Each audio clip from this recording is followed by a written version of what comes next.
Gente, então vamos voltar aqui para a parte 2 dessa aula de sistema renal. A gente sabe que a função primária dos rins é excreção urinária, né? Produção de urina. Para que haja produção de urina, existem três atividades fisiológicas dos rins que vão resultar na atividade fim, que é a excreção, tá? Então, nós temos a filtração, que é quando o sangue passa pelos glomérulos e parte daquele plasma é filtrado para dentro dos túbulos renais, né, para dentro da cápsula de Bowman, onde vai passar depois pelos túbulos renais. Nos túbulos renais, nós temos a reabsorção, ou seja, parte do que foi filtrado será reabsorvido na direção onde nós temos, então, transporte do lumen, do lumen tubular para dentro dos vasos sanguíneos de volta, ou seja, do lumen tubular para os capilares peritubulares. A secreção é o processo inverso, onde nós temos secreção de algumas substâncias que estão presentes no sangue e vão ser transportados para o lumen tubular, tá? Então, é secretado do sangue para o lumen tubular. E o que sobra, né, depois desses processos de filtração, reabsorção e secreção, o que sobrar no lumen tubular, nos ductos coletores, será finalmente excretado, tá? Então, a excreção é o produto dessas três atividades aqui. Bom, então aqui, ó, né, nós temos o sangue chega na arteríola aferente, vai para o glomérulo, onde uma parte do plasma vai ser filtrado, né, nesse 1 aqui, filtração. O que não foi filtrado vai para a arteríola eferente, seguir o caminho dos capilares peritubulares. Nos túbulos renais, nós teremos reabsorção, que é o transporte do lumen tubular para os capilares peritubulares, e teremos secreção, que é o transporte do capilar para o lumen tubular. O que sobrar desse líquido, né, o que tiver nesse líquido no ducto coletor, será excretado na urina. Então, a excreção ela é o resultado da filtração menos a reabsorção, porque foi o que foi retirado do túbulo, né?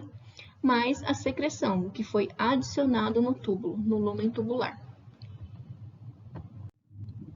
Bom, então aqui nós temos uma visão geral do que acontece diariamente num néfron, aqui em todos os néfrons, tá? Aqui é o total. Bom, então cerca de 180 litros são filtrados por dia pelos glomérulos renais. Desses 180 litros por dia, cerca de 50 litros é reabsorvido, tá?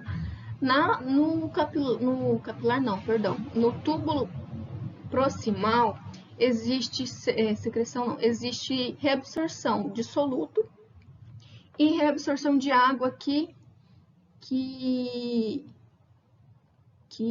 acompanha a reabsorção de solutos. Então, existe aqui uma reabsorção isosmótica, ou seja, tanto de água quanto de soluto.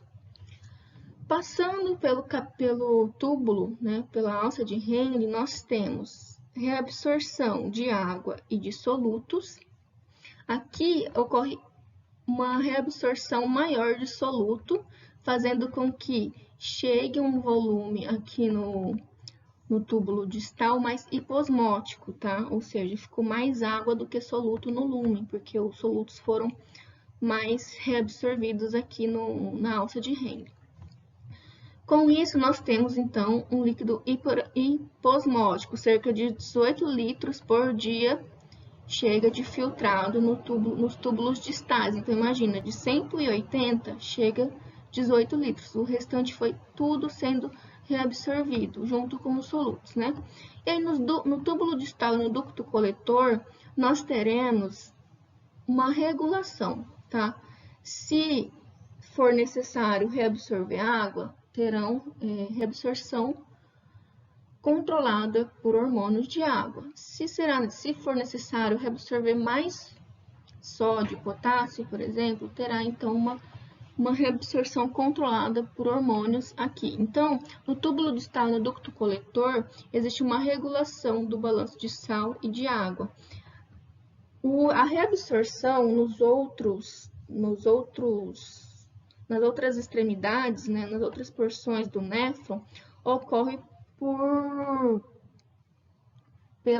pelas diferenças de gradiente osmótico e eletroquímico, tá? Mas aqui, no túbulo distal e no ducto coletor, a regulação é hormonal. Bom, então, além da reabsorção, nós temos secreção, tá? A secreção é um processo mais seletivo, onde só serão secretados substâncias que tiverem transportadores específicos para sua secreção. Normalmente são secretados substâncias que precisam serem varridos, entre aspas, do sangue com maior velocidade, como por exemplo fármacos, né, algumas outras substâncias que não são benéficas para o organismo ou que não têm utilidade, tá? Na maioria das vezes a secreção é desses compostos. Então, cerca de 180 litros são filtrados, né, a grande maioria é reabsorvido, e aí nós temos uma excreção aqui de 1,5 litros por dia, aproximadamente, de urina, tá? Então, desses 180, 1,5 litros são realmente excretados. O restante é tudo reabsorvido e vai para os capilares peritubulares. Nesse slide, nós temos 3 questões, né? Primeiro, de que modo a filtração e a secreção são semelhantes e de que modo elas são diferentes? 6. Uma molécula de H2O, de água, né, entra no corpúsculo renal a partir do sangue e termina na urina. Cite todas as estruturas anatômicas pelas quais essa molécula passa no seu trajeto para o meio externo. Tá? Para vocês relembrarem aqui os componentes anatômicos do sistema urinário. E a última, o que acontece ao corpo se a filtração continua a uma taxa normal, mas a reabsorção diminui a metade da taxa normal, ou seja, se a filtração continua a mesma quantidade, né? Se o rim filtra a mesma quantidade de sangue por dia, mas diminui a sua reabsorção pela metade, o que vai acontecer no final? Então, e o que isso acarreta para o organismo? Vamos começar, então, a estudar o processo de filtração, né? Então, retomando, filtração seria a passagem de volume do corpúsculo renal, né, do glomérulo, para a cápsula de Bowman, onde vão ser levados para o restante das extremidades, né, para os outros túbulos. Esse processo, ele não é seletivo, né, mas existem algumas especificidades dele que nós vamos ver agora. Bom, nós temos aqui nessa imagem que existe, né, um volume de plasma que entra no glomérulo pela arteríola aferente. Aí aqui entra 100% do sangue que chega na arteríola aferente vai passar para o glomérulo, né? Isso é fato. E aí, normalmente, 20% desse plasma que passou no glomérulo é filtrado para a cápsula de Bowman. Os outros 80% vão ser levados para a corrente, vão continuar na corrente sanguínea, né? Sendo levados para a arteríola eferente e depois para os capilares peritubulares. Desses 20% de volume filtrado, mais que 19% desse líquido é reabsorvido ao longo dos túbulos, tá? Então, se 19% dos 20% filtrados, perdão, deixa eu voltar. Se 19% do líquido é reabsorvido daqueles 20% que foi filtrado, então menos que 1% do volume que foi filtrado é excretado para o meio externo e mais de 99% do plasma que foi filtrado retorna à circulação sistêmica, tá? Bom, essa fração aqui, ó, esse percentual de volume filtrado é denominado de...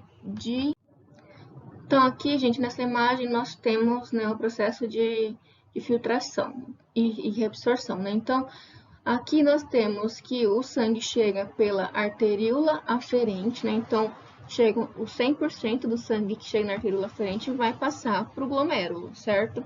Porém, apenas 20% desse volume que passa pelo glomérulo é filtrado. O restante vai retornar para a circulação a partir da arteríola eferente e vai seguir o caminho dos capilares peritubulares. Desses 20% de volume que foi filtrado, 19%, né, desse total aqui de sangue que chega, 20% é filtrado e mais que 19% desse líquido é reabsorvido para os capilares peritubulares. E apenas menos que 1% do volume total que chega de sangue no corpúsculo renal é excretado para o meio externo, tá? Então, cerca de 99% do plasma que entra nos rins retorna à circulação sistêmica. Por quê? Porque 20% é filtrado, porém mais que 19% é reabsorvido. Bom, esse percentual de plasma que é filtrado, né, do total de sangue que chega no corpúsculo renal, esse total que é filtrado é denominado de fração de filtração, tá? Então, é o percentual do volume plasmático que é filtrado para dentro do túbulo. Então, aqui, se nós temos que 120 ml de plasma são filtrados a cada minuto, qual seria o fluxo plasmático renal diário? Aí, aqui teria que fazer uma regrinha de 3. Se a gente sabe que 120 ml de plasma são filtrados por minuto, e eu quero saber o fluxo plasmático renal diário, o que eu quero saber? Quanto de sangue que chega para dentro dos corpúsculos renais ao longo do dia, né? Num período de 24 dias. 24 dias não, 24 horas, tá? Então, 120 ml plasma é o 20%. Eu quero saber o 100%. Lembrando que aqui está dado 120 por minuto e eu quero saber o fluxo plasmático diário. Aí tem que converter, né, em horas aqui, tá? Eu já fiz essa conta, deu 864 litros por dia. Tentem fazer aí na casa de vocês essa conta para ver se batem também com o mesmo resultado que o meu. Bom, então, gente, ó, aqui nós temos o corpúsculo renal, aqui a arteríola aferente, então o sangue chega pela arteríola aferente e vai passar por todo o glomérulo. 20% desse sangue vai ser filtrado para dentro do corpúsculo renal, aqui para dentro da cápsula de Bowman, né, na verdade, e vai seguir para o túbulo proximal, passando por todos os outros, por todos os outros túbulos. O que não for filtrado vai voltar para a arteríola eferente. Aqui vocês podem ver que para ser filtrado, o sangue precisa passar por algumas barreiras para sair do capilar, né, glomerular, para chegar aqui nessa cavidade oca aqui da cápsula de Bowman. Quais são essas barreiras, né, que a gente denomina de barreira de filtração? Primeiramente, o capilar endotelial, o endotélio capilar, quer dizer, o endotélio capilar, que seria, né, a camada de células do glomérulo. Então, o glomérulo ele é um capilar. E lembrando que capilares, eles são vasos sanguíneos que são formados por uma única camada de célula, tá? Que é o endotélio. Bom, esse endotélio, gente, do glomérulo, ele é do tipo fenestrado. O que significa isso? É um capilar que possui poros maiores, ó, tá vendo? Poros são esses buraquinhos aqui nessa distância de uma célula endotelial para outra. E esses poros maiores permitem que o plasma seja filtrado, mas eles são suficientemente pequenos para impedir a passagem de alguns constituintes do sangue, como por exemplo células sanguíneas, tá? Vamos retomar aqui, o sangue é composto basicamente, né, por células sanguíneas, né, eritrócitos e glóbulos brancos, né, e plaquetas. Então, eritrócitos, plaquetas e leucócitos. Também é formado por proteínas plasmáticas, né, e o plasma. Bom, então aqui o capilar fenestrado, ele permite a passagem de plasma, mas ele é pequeno o suficiente para impedir que células sanguíneas que têm um tamanho maior e também proteínas plasmáticas com peso molecular maior passem por esse poro aqui, tá? Então, isso não é filtrado. A lâmina basal é a segunda barreira de filtração. Ela é uma matriz celular com glicoproteínas carregadas negativamente, colágeno e outras proteínas. Então, a lâmina basal ela também é importante para ser uma barreira contra a filtração de proteínas que são carregadas negativamente. Então, no plasma, nós temos proteínas que podem ser grandes demais e não passem pelos poros do endotélio, mas algumas proteínas com peso molecular menor poderiam até passar pelos poros, porém elas não conseguem atravessar a lâmina basal, porque a lâmina basal é carregada negativamente e essas proteínas também normalmente são carregadas negativamente, essas proteínas plasmáticas, então elas não conseguem ser filtradas. E a terceira barreira que deve ser passada é o epitélio da cápsula de Bowman, que é formada por esses podócitos, tá? Podócitos são células que têm como se fossem pezinhos que abraçam ali o capilar do glomérulo. E também por células mesangiais que fazem uma contração, tá? E aumentam ou diminuem a partir da contração essa filtração. Então, deixa eu passar aqui. Olha só, nós temos aqui o lúmen do capilar glomerular, onde o sangue está aqui, né? E aqui nós temos o lúmen da cápsula de Bowman. Então, o plasma que for filtrado vai ter que passar daqui para essa região, né? Tem que passar nessa região. Então, para passar aqui, ele precisa atravessar essas três barreiras, tá? O endotélio, que eu tô marcando de verde aqui embaixo, o endotélio capilar do glomérulo, essa partezinha em azul, que é a lâmina basal, e o endotélio, né, o epitélio da cápsula de Bowman, formada aqui pelos podócitos.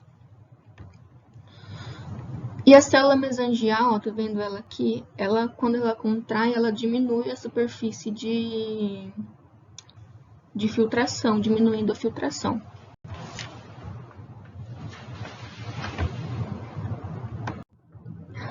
Bom, então, gente, como eu falei para vocês, a filtração glomerular, ela permite a filtração do plasma, mas essas barreiras de filtração, elas servem como se fosse uma peneira para evitar que algumas substâncias sejam filtradas. Substâncias que não são filtradas, proteínas e células sanguíneas e moléculas associadas a proteínas, tá? Porque elas não conseguem passar nessa peneirinha aqui, que são as barreiras glomerulares, as barreiras do corpúsculo renal. O que é passado, então, é água, basicamente, e moléculas menores e íons.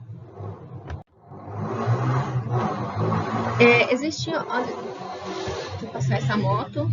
Existem algumas condições que fazem com que haja uma perda dessas barreiras ou, entre aspas, um afrouxamento dessas barreiras, que faz com que substâncias que antes não conseguiam ser filtradas começam a ser filtradas. Tá? Isso acontece em condições patológicas. Por exemplo, aqui ó, nós temos aqui Eu coloquei aqui só uma metáfora, né?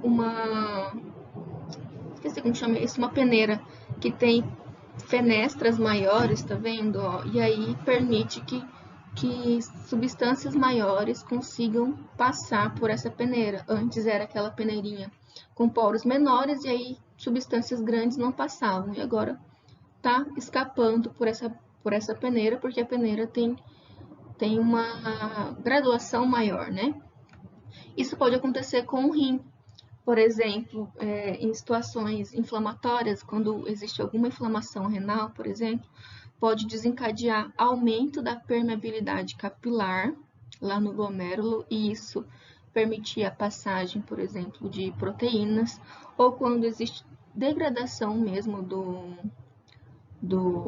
das barreiras de filtração, isso pode desencadear perda de células sanguíneas e outras substâncias que fisiologicamente não são filtradas. Então, por exemplo, quando a gente tem então alguma lesão renal ou alguma alteração na filtração glomerular que faz com que haja aumento dos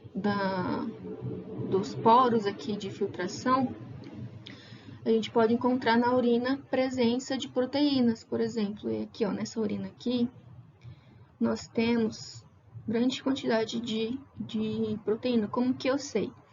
Porque a principal proteína plasmática é a albumina. E ela, quando existe alguma inflamação glomerular, ela pode, e essa inflamação gerar aumento da permeabilidade glomerular, essa proteína pode escapar pelo glomérulo, ser filtrado no glomérulo e ser excretado na urina. A albumina, quando ela é agitada em solução, ela provoca espuma. Não sei se vocês já tiveram experiência de fazer claras em neve. Por que claras formam neve, né? Porque a proteína principal da clara do ovo é a albumina, né? Então, quando a gente tem escape de albumina também na urina, a gente tem essa formação dessa espuma. Então, uma das formas de se avaliar clinicamente possível lesão renal, né? Possível alteração na taxa na filtração glomerular de proteínas, é só avaliar a urina do paciente, perguntar se existe, se depois de algum tempo a espuma ainda fica ali na privada, né? O processo de filtração, ele é determinado por forças, né, pressões existentes nesse sistema. Como assim? Bom, aqui nós temos o glomérulo, né, o corpúsculo renal, né, a cápsula de Bowman e o glomérulo aqui.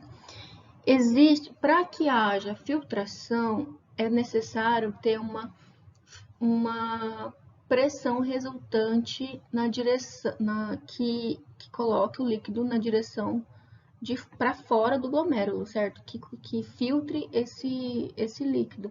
Aqui, essas pressões é muito parecido com o que vocês viram das pressões hidrostática e da pressão coloidosmótica existente na filtração e absorção dos capilares. Aqui é praticamente parecido, tá?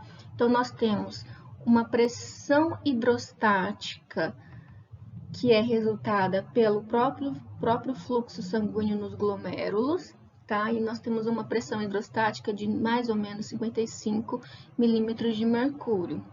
Essa pressão hidrostática, ela joga o plasma para fora do glomérulo, tá? Porque ela é como se fosse uma força de filtração, tá? Nós temos também a pressão coloidosmótica. O que é a pressão coloidosmótica? É a pressão exercida pelo gradiente osmótico de proteínas, basicamente. Então, se as proteínas estão dentro, né, do capilar e elas não podem ser filtradas, elas vão fazer uma força contrária a essa filtração devido ao gradiente osmótico, né, que é a pressão coloidosmótica.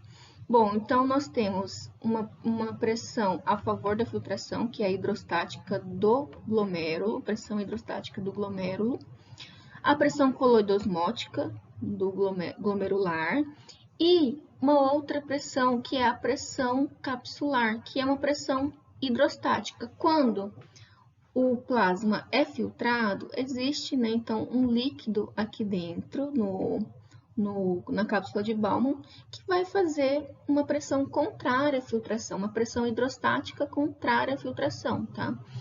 Porém, quando esse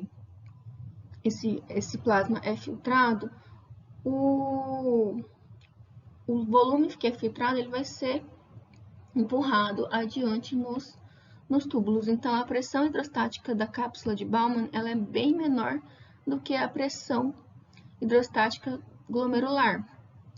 Tá? Então, nós temos aqui 15 milímetros de mercúrio da pressão hidrostática capsular, 30 milímetros de mercúrio da pressão coloidosmótica glomerular. Tem, então, uma pressão resultante, uma pressão de filtração resultante de 10 milímetros, né? Ou seja, uma pressão a favor da filtração. Tá?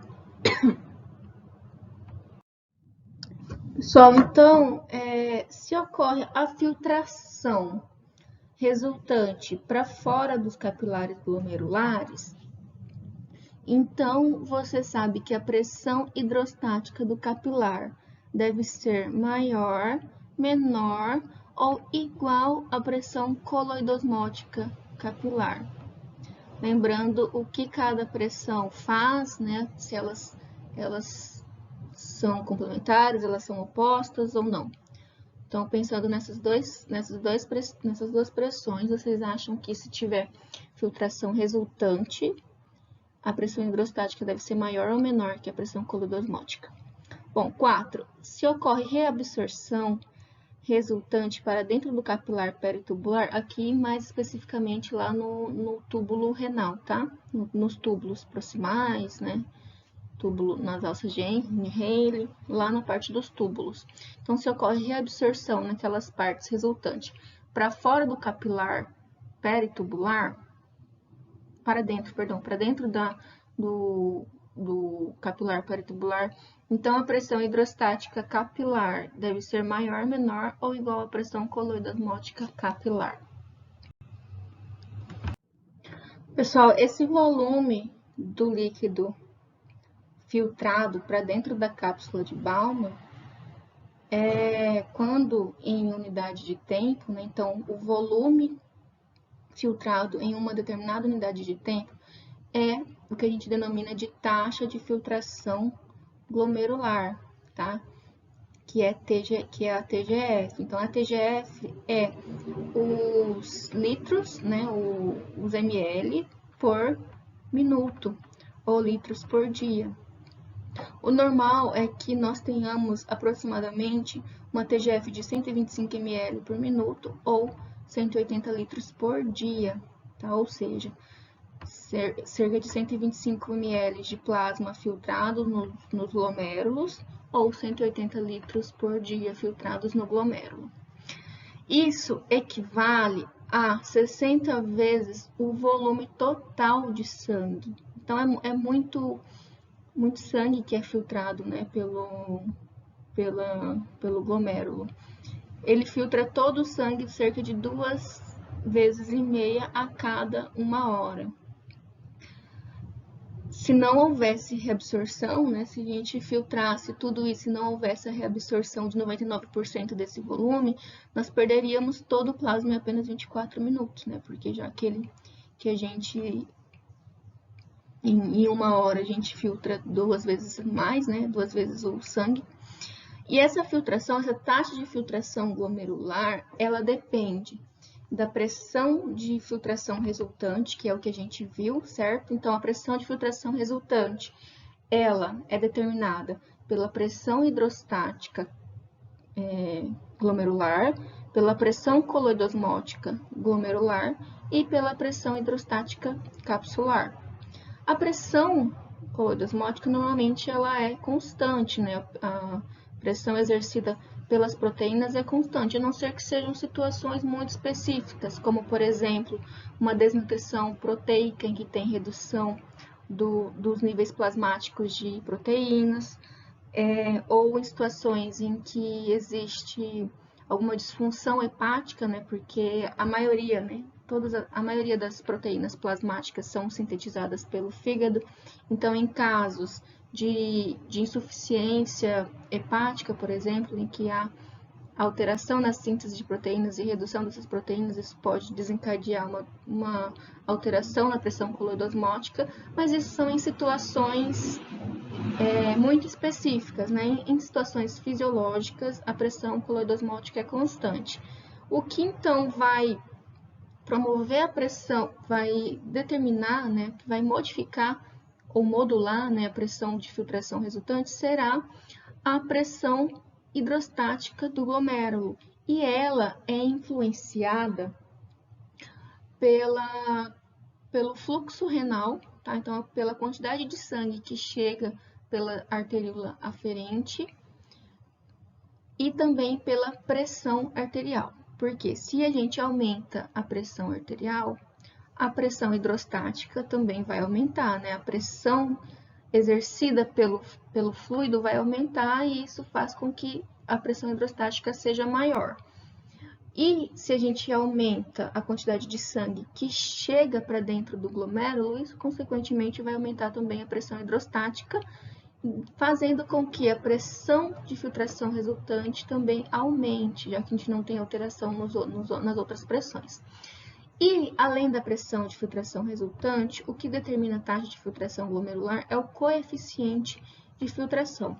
Esse coeficiente de filtração, ele é determinado pela área de superfície, ou seja, né, a área de superfície ali de filtração, tá? Quanto maior a área de superfície de filtração, maior vai ser o coeficiente de filtração.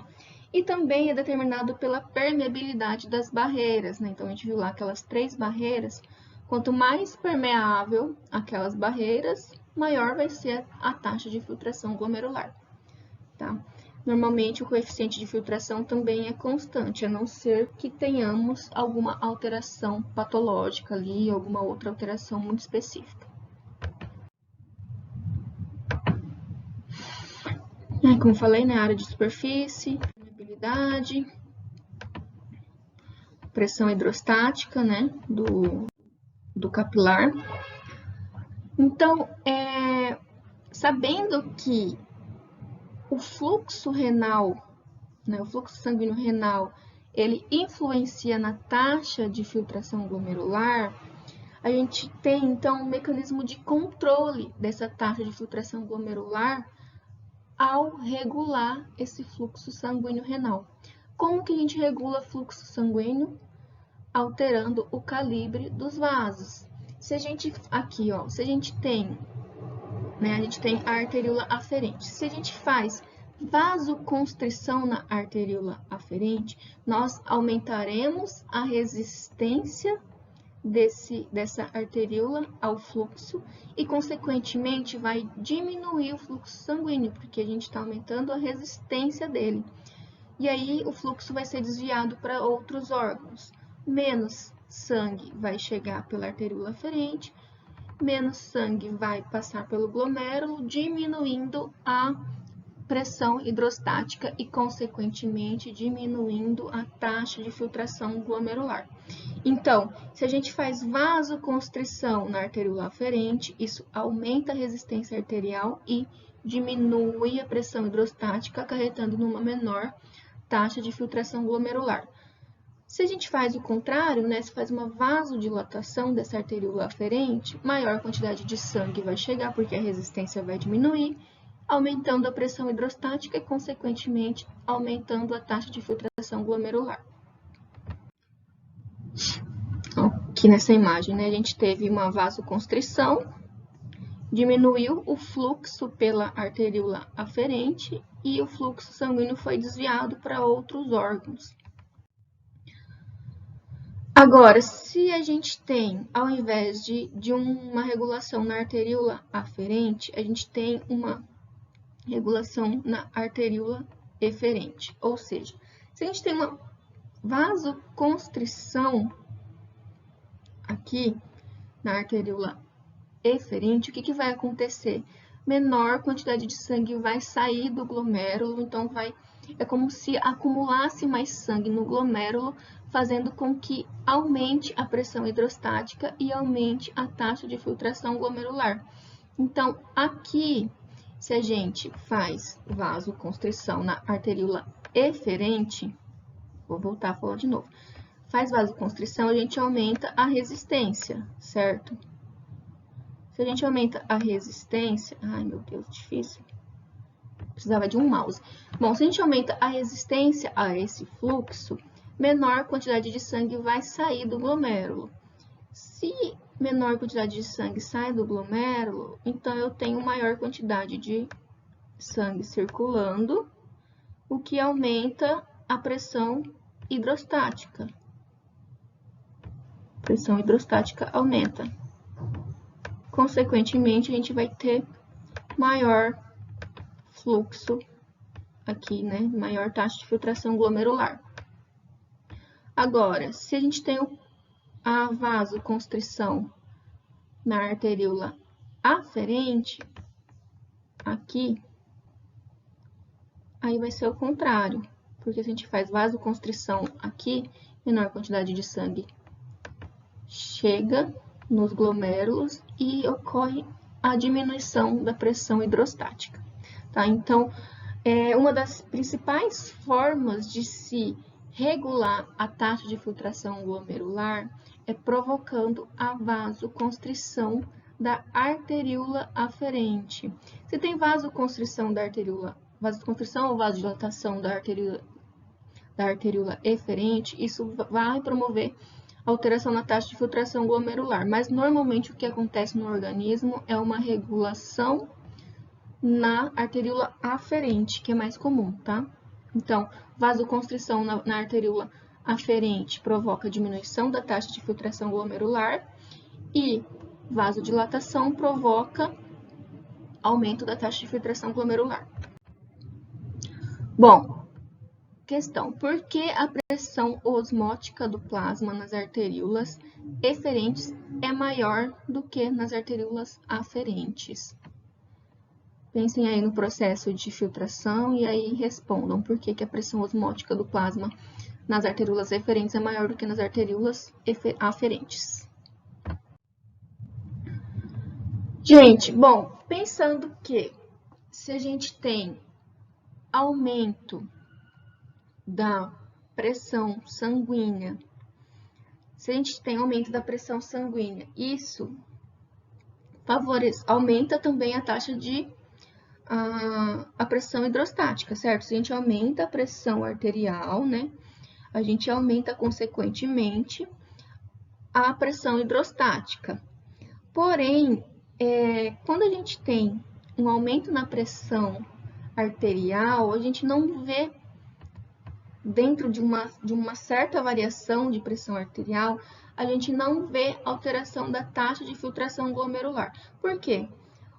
O lógico seria pensar, se eu aumento a pressão arterial, consequentemente vou aumentar a pressão hidrostática e isso vai resultar no aumento da pressão hidrostática e no aumento da taxa de filtração glomerular.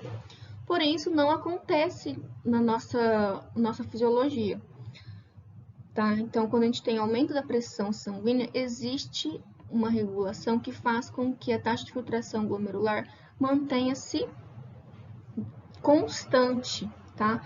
O que é denominado de autorregulação da taxa de filtração glomerular. Então, ela mantém a taxa de filtração glomerular constante quando a pressão arterial está entre 80 e 180. Mesmo, então, que tenha alteração da pressão arterial e, consequentemente, da pressão hidrostática, a gente não vê diferença da filtração glomerular. Por que que isso ocorre? Como que ocorre, né?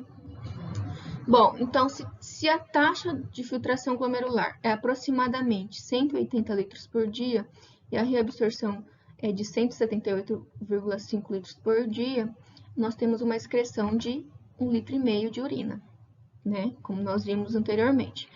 A elevação da pressão arterial de 100 para 125 milímetros de mercúrio elevaria em 25% o fluxo renal.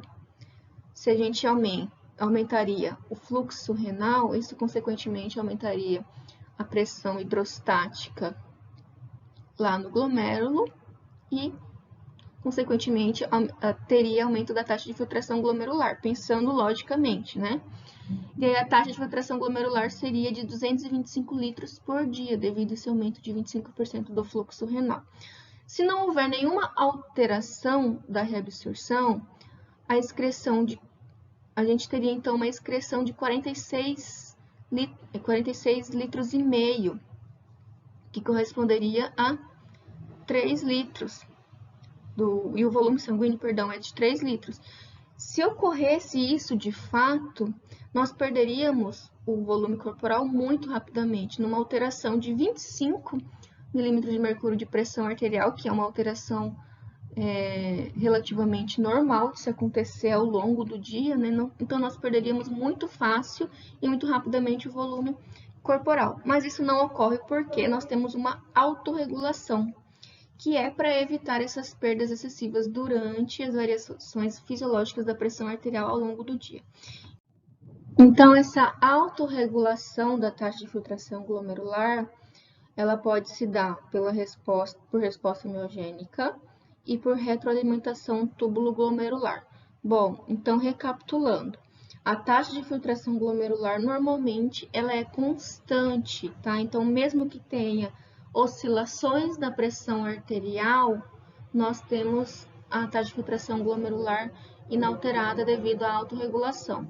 Os mecanismos de autorregulação: resposta miogênica, que é a capacidade intrínseca do músculo liso de responder à pressão no vaso sanguíneo, e a retroalimentação túbulo-glomerular, onde uma alteração no fluxo no túbulo renal faz com que haja uma regulação parácrina, um controle parácrino da taxa de filtração glomerular. Bom, então aqui na resposta miogênica, quando a gente tem aumento da pressão arterial, isso vai fazer com que haja, consequentemente, um aumento do fluxo sanguíneo imediato, ou seja, aumento do fluxo sanguíneo renal ali. Só que logo que tem um aumento do fluxo sanguíneo renal, logo o retorno do fluxo sanguíneo volta ao normal, ou seja, quando tem um aumento da pressão arterial, isso provoca um aumento do fluxo renal, porém logo o fluxo renal retorna aos seus níveis normais devido a essa autorregulação miogênica, né, que é a teoria miogênica. O que essa teoria fala? Ela diz que quando existe um aumento da pressão arterial, o vaso sanguíneo, e nesse caso especificamente a gente está falando da arteríola aferente, ele se estira devido ao aumento da pressão arterial. Com o estiramento, canais sensíveis ao estiramento que ficam na membrana do músculo liso da arteríola aferente se abrem, tá? Então, canais sensíveis ao estiramento se abrem. Esses canais são canais de cálcio. Quando ele abre, o cálcio entra para dentro da célula e aí nós temos, né, o cálcio ligando-se à calmodulina, né, o complexo cálcio-calmodulina ativando a quinase da cadeia de miosina leve, da cadeia leve de miosina e a contração muscular, né? Então, resumo da obra: com o aumento da pressão arterial, a gente tem estiramento da arteríola aferente, que vai provocar a abertura de canais de cálcio sensíveis ao estiramento, desencadeando, então, na contração da fibra muscular e, consequentemente, vasoconstrição. Tá? E aí, com vasoconstrição, a gente diminui o fluxo sanguíneo renal, impedindo que tenha alteração da taxa de filtração glomerular, em casos de aumento da pressão arterial, né? Então, o estiramento da fibra causaria abertura de canais iônicos, despolarização e abertura de canais de cálcio e voltagem independentes e contração muscular.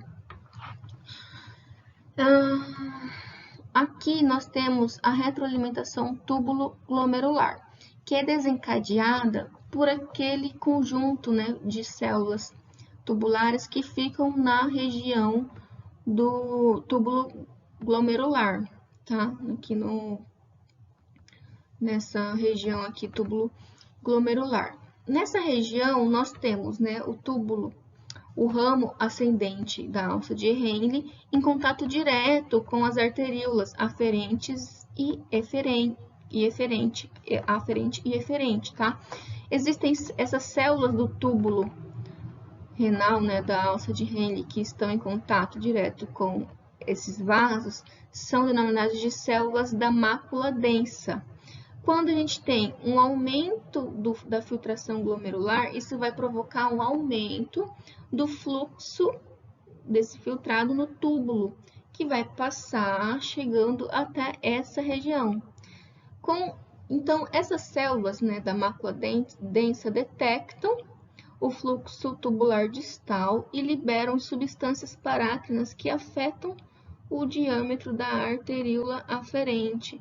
Então, se ocorre a detecção de um aumento do fluxo aqui nesse túbulo, nesse lúmen, então essas células da mácula densa, elas vão liberar substâncias parácrinas que vão atuar nas células granulares aqui que ficam na arteríola aferente, provocando a síntese e secreção da renina, que pode atuar aqui a nível local, fazendo a vasoconstrição da arteríola aferente e, consequentemente, redução da filtração. Então, recapitulando, se a gente tem aumento da pressão arterial e isso provoca no início, né, logo que tem o aumento da pressão arterial, isso provoca o aumento da filtração no glomérulo, a gente vai ter um aumento do fluxo de filtrado no lúmen aqui dos túbulos, e quando chegar nessa região justaglomerular, aqui do túbulo glomerular, a gente vai ter detecção dessas células da mácula densa, que vão secretar substâncias parácrinas que vão afetar o diâmetro aqui da arteríola aferente. As células granulares secretam renina, que é uma enzima que também pode atuar como um potente vasoconstritor da arteríola aferente. Fazendo vasoconstrição da arteríola aferente, a gente tem redução do fluxo para dentro do glomérulo e, consequentemente, redução da pressão hidrostática e redução da filtração. Aqui a gente tem uma outra imagem que fala basicamente isso que eu acabei de falar para vocês, né? A gente tem a arteríola aferente chegando maior quantidade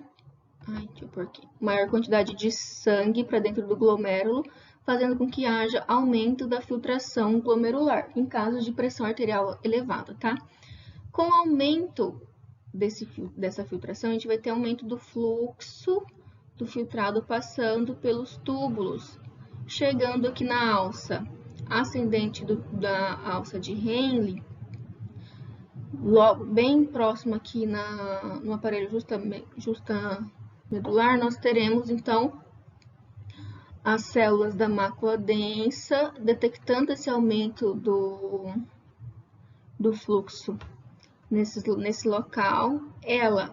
As células da mácula densa então secretam substâncias que vão estimular as células granulares a secretarem renina para fazer a vasoconstrição da arteríola aferente e reduzir o fluxo para dentro dos glomérulos, desencadeando então uma redução da taxa de filtração glomerular. Então, dessa forma, nós temos uma forma de regular a taxa de filtração glomerular, para manter ela dentro, né, constante, mesmo nessas alterações de pressão.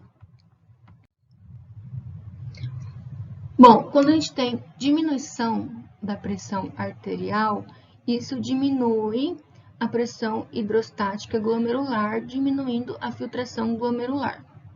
Quando a gente tem redução da filtração glomerular, vai diminuir o fluxo para o aparelho justamedular e também diminuir a concentração de cloreto de sódio, porque se a gente diminui a taxa de filtração glomerular, consequentemente, vai diminuir a quantidade de NaCl que vai lá entrar em contato com a mácula densa.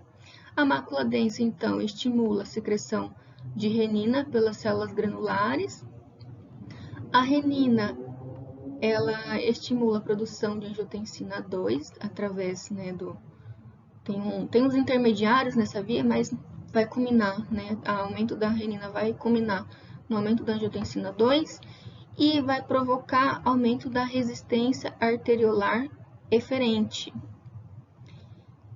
E isso vai fazer com que a gente tenha aumento da pressão hidrostática glomerular e, consequentemente, aumento da filtração glomerular. Além disso, isso aqui, né, a redução de NaCl na mácula densa vai provocar a diminuição da resistência arteriolar aferente e, consequentemente, vai aumentar também a pressão hidrostática glomerular. Então, isso aqui é uma forma de se regular, de se manter constante a filtração glomerular quando a gente tem redução da pressão arterial. Quando a gente tem aumento da pressão arterial, a gente tem, então, basicamente, né, o mecanismo de autorregulação miogênico e também esse mesmo mecanismo aqui, só que contrário, né, a favor de aumentar a pressão arterial.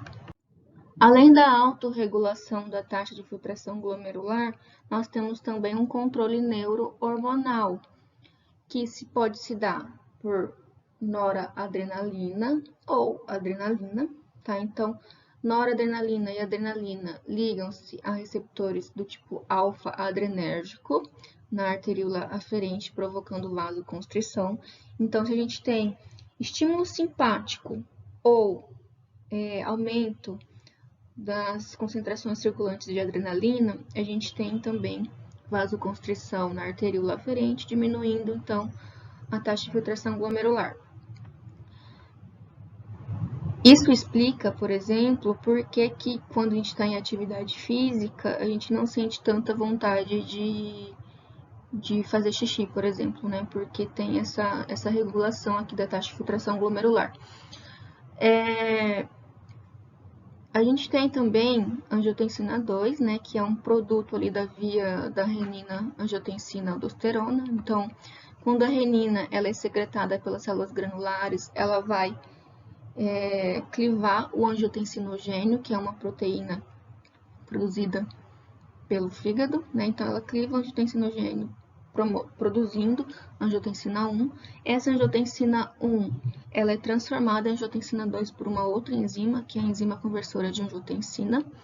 E a angiotensina 2, ela também tem papel fundamental na vasoconstrição. Ela é um hormônio, tá? Que quando se liga nos seus receptores que ficam lá na arteríola aferente, provoca vasoconstrição.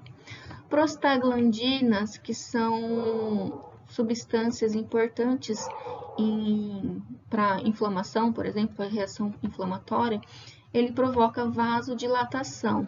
Além disso, as prostaglandinas podem modificar o coeficiente de filtração atuando nos podócitos e também nas células mesangiais, tá? Então, aumentando a taxa de filtração glomerular.